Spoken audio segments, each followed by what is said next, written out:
Eliav Benjamin, Deputy Chief of Mission at the Embassy of Israel. Eliav, thank you so much for joining us. And Prime Minister Netanyahu has vowed to wipe out Hamas. So what does that look like? What is the end goal? Thank you, Gabe. Thank you for hosting me. Hamas, as everybody now realizes, something that Israel has been saying for quite a number of years, is a terrorist organization behind all of this. And what we're out to do now is to destroy the Hamas military machine and to take them out, and in a way that they will not pick their heads up ever again, and they will not harm any Israeli ever again.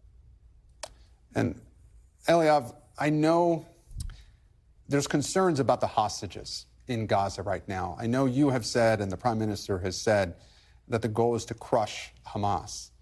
But what happens to those hostages in the meantime? We are very concerned about the hostages, and we are calling the entire international community to do everything they possibly can to bring Hamas to release these hostages who were taken as hostages from Israel, walked across the border and took them into Gaza. We are going to do everything we have to do to take Hamas out, to take this machine of theirs out of all this terrorism that they're conducting towards Israel, and at the same time also calling for the release of the hostages. There's no contradiction between the two of them. But Eliav, as one of our previous guests described, Gaza is a very difficult battlefield. It's very densely packed together. There are tunnels underground. How can you go in there and crush Hamas, as you say, and still save these hostages? It's true. I'm not saying it's an easy task. I'm not saying that it's not a complex one at all. It is, but this is war. And first and foremost, the idea is to crush Hamas and to push them back into their holes in the best way that we know how to do it, and the Israeli Defense Forces know how to deal with this situation. We will do the best that we possibly can in order for civilians not to be hurt and not to be harmed in any way. But at the end of the day, the main goal is really defeating Hamas and winning this war. And at the same time, as I said earlier, to see, and we've got efforts going out internationally as well, to see how we can bring Hamas on their knees also in terms of releasing these hostages, these innocent people who were just taken captive for just being Israelis. And Eliav, I know it is still very early in this war, but should we expect the Israeli military to stay in Gaza and occupy the area? No, I don't think we have any intention of Israel ruling another entity again. We've done that. We were out of there, but we left with the belief, hope, that we would have a neighboring country or neighboring area that we could actually live with peacefully. But the opposite has happened once Hamas took over and ousted the Palestinian Authority de facto from there.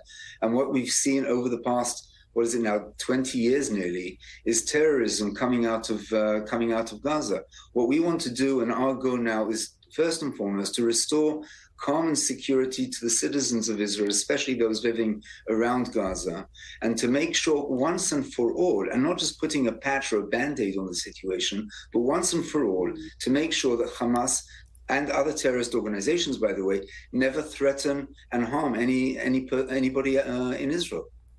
Would you like to see U.S. boots on the ground? We are very appreciative of Hamas, of the United States assistance. President Biden came out with the strongest statement that I have ever heard a U.S. president come out with since 1973, in terms of having Israel's back in such a way, in such an unequivocal manner. And this is something which is not taken for granted. We hugely appreciate this in such an amazing way that it was stressed, and the support that we are getting here from the United States, from the US, across the board, across the spectrum, in Congress, in the administration, from the streets, everywhere, is amazing. And the support that we are seeing with words, with threats, and with messages going across is exactly the message that the enemies, and I'm saying enemies, should be hearing, and they are hearing in a very clear manner. Israel does know how to fight on its own. Israel has done it before. Israel is doing it now. and we will continue doing it, of course, having the support in the back of the international community, and first and foremost from the US, as we're having now. Again, as other countries understand what we're facing, and other countries understand that it's not just an Israeli issue. This is something for the free world to deal with in total, to fight against terrorism and not to allow it to pick up its head anymore. And Eliav, what do you say to people who are questioning the Israeli government's ability to protect its own people? How can the new unity government restore trust in the government? So one of the things that Hamas maybe did not take into consideration when launching this assault and this war on Israel, and let's just remember that it is Hamas that decided to declare war in such a way.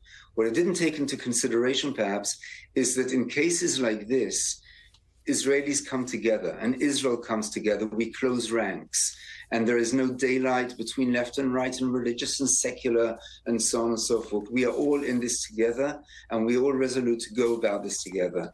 And when we have our backs against the wall, that is exactly where you as an enemy do not want us to be, because we have nothing to lose, we have everything to gain, and we will win and we will crush you, Hamas. Eliav Benjamin, thank you so much for joining us here on Meet the Press Now. Thanks for watching. Stay updated about breaking news and top stories on the NBC News app or follow us on social media.